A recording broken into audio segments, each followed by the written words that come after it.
One of the biggest stars in television history used to crack jokes about his marriages and his divorces. But the king of late night, Johnny Carson, never mentioned the hush-hush romance that helped make him a lot of money right here in Houston. For years, people whispered that Johnny Carson kept secrets locked away where no camera could reach. But when the doors of his private garage were finally opened, what lay inside stunned even those who thought they knew him best: hidden treasures, untold stories, and shocking discoveries. This was Carson as the world had never seen him before. On January 23, 2005, the world lost a voice it had trusted for 3 decades.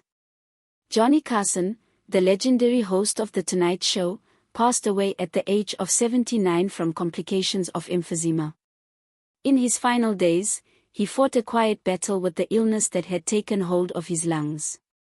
Those close to him described him as frail, but still carrying the same dry wit that had once made millions laugh. His health had been declining for years, yet the news of his death felt sudden, leaving fans stunned. The man who had been called the king of late night was gone. Television networks ran tribute after tribute. Headlines mourned the loss of a cultural giant. Friends and former colleagues spoke with heavy voices, remembering his sharp humor, timing, and ability to connect with ordinary people from behind a desk. But as the grief spread, so did whispers. Carson had been intensely private, even to those closest to him. There were immediate rumors that his home still held secrets, boxes no one had ever seen, locked rooms never entered, perhaps even letters that could change the way people remembered him. Biographer Bill Zomi once said, "Johnny Carson was an enigma, a man who gave everything on stage and nothing once the curtain closed." That very mystery fueled curiosity among both fans and journalists. They wondered what might surface now that he was gone. If Carson had kept his deepest thoughts hidden during his lifetime, maybe his estate would speak for him. Soon, estate executives began the slow, meticulous work of cataloging his possessions. The task was monumental. Carson had lived a life surrounded by both luxury and memory. Every room carried signs of his journey, awards stacked on shelves, photographs of a young Johnny smiling with guests, and objects that hinted at stories never told. The team moved carefully from room to room, unlocking cabinets and marking boxes. Yet, despite the weight of history in the house, they kept circling back to one place that drew the most attention: his garage.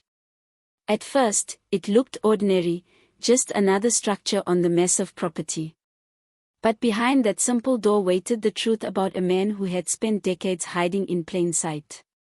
In 1984, Johnny Carson purchased a breathtaking estate on the bluffs of Point Dume in Malibu, California. The deal cost him $9.5 million, a staggering figure at the time. But for Carson, it was more than just property. It was a retreat, a sanctuary where he could step away from the relentless eyes of America that had watched him every night.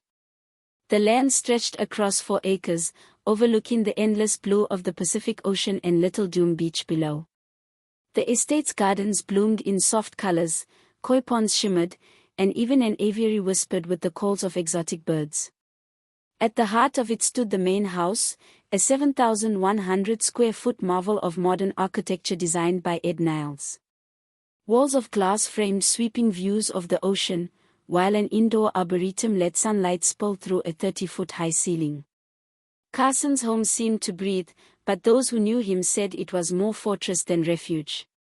For all the openness of its design, the man who lived there was anything but open. Inside, life unfolded across 3 levels. The upper floor held Carson's private suite, his sanctuary with walk-in closets, ocean views, and 2 offices where he often sat alone. The main levels were designed for comfort and show: an expansive kitchen, terraces that blurred the line between inside and outside, and a media room where Carson could finally enjoy others' performances instead of giving his own. The estate included a saltwater pool, a tennis court, a pavilion rumored to be a gift from NBC, and a motor court large enough for dozens of cars. But the one place Carson guarded most fiercely was the garage. When executives began their inventory, they found more than memorabilia. Boxes labeled a miscellaneous lined the back walls. Cabinets stood sealed, keys missing. Certain storage areas were marked off limits, even to longtime staff. During one tense moment, an assistant hesitated before turning the handle of a locked door, unsure of what might lie inside. They didn't yet know that just behind that wall, another door waited. And behind that, a treasure trove of mysteries. The garage door rumbled upward, its metal panels clattering until a beam of light spilled across polished chrome. Dust drifted in the air, the kind that only settles when a room has been untouched for years. What lay inside wasn't just a collection of cars, it was a time capsule, a private museum of Johnny Carson's life. Parked neatly in rows were machines that told his story better than any biography ever could. At the far end sat a 1939 Chrysler Royal, faded with age but glowing with memory. It had belonged to Carson's father, the car in which Johnny first learned to drive.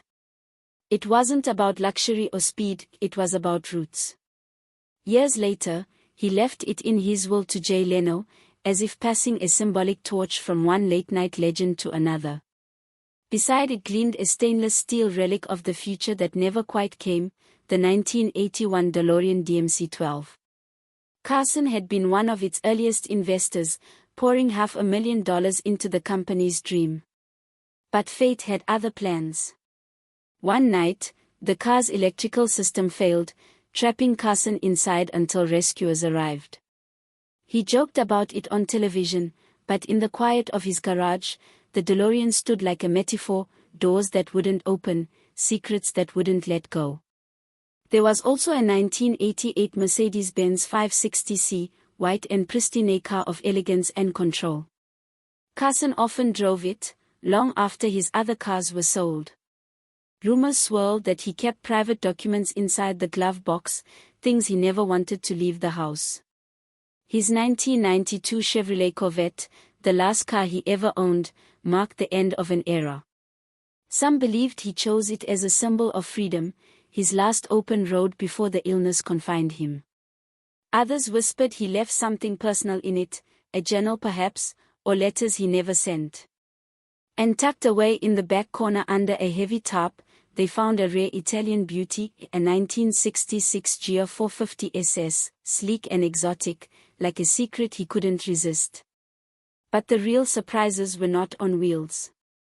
Against one wall sat a stack of unmarked boxes. Inside one, an assistant found a folder wedged behind a toolbox.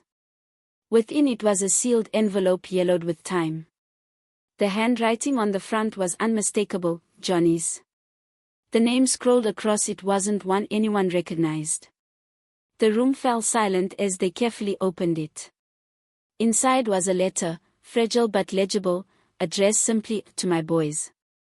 The words that followed were unlike anything Johnny Carson had ever said on air. He spoke of regret, of distance, of the long nights he wished he had spent at home instead of under studio lights. One line read, "I was always chasing laughter when what I needed was love." Another, "If this ever finds you, know that silence was never the same as not caring." The assistants exchanged looks.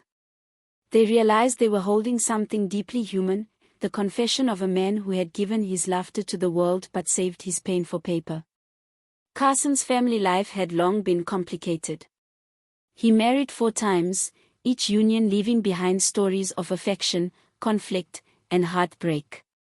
His first wife, Jody Walcott, had been with him before fame. They had 3 sons, Chris, Rick, and Corey.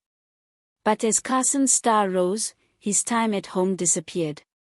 Their marriage ended in 1963, scarred by distance and alcohol. Only months later, he married Joanne Copeland, a striking woman who became both his companion and his mirror during the height of his fame. Their marriage was glamorous, but it crumbled under the weight of his temper and drinking. In 1972, he married again to Joanna Holland. The union lasted over a decade but ended abruptly when she filed for divorce on their 13th anniversary without warning. Carson never forgave the shock. His final marriage to Alexis Moss brought him the quiet he had always sought. They remained together until his death, largely hidden from public life. But the deepest wound of all was the loss of his middle son, Rick. Struggling with mental health issues, Rick had been in and out of hospitals. In 1991, at the age of 39, he was killed in a car accident. The news devastated Carson. On air, his composure cracked for one of the few times in his career. He spoke of his son with quiet sorrow, but those who knew him said the guilt ran deeper than grief. Among the papers in the garage, one letter appeared to be written directly to Rick after his death. In trembling handwriting, Carson confessed, "I wasn't there when you needed me, and I'll spend the rest of my days wishing I had been. If there is another side, I hope the laughter sounds the same." It was the kind of honesty he never allowed himself while alive. The executives paused, realizing they were reading something sacred, a conversation between father and son that had never happened. For a man who had mastered the art of timing, Johnny Carson's greatest tragedy was perhaps that he ran out of time. His struggles with alcohol and anger had shaped much of his private life. Friends described how a single drink could turn him from gentle to cutting. His second wife once said he was two men, one everyone adored and one no one wanted to meet. His arrest in 1982 for drunk driving near Beverly Hills briefly brought his private demons into public view.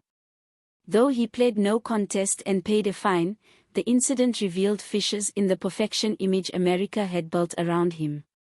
He was equally known for grudges that lasted lifetimes. When comedian Joan Rivers launched her own talk show in 1986 without telling him, Carson felt betrayed.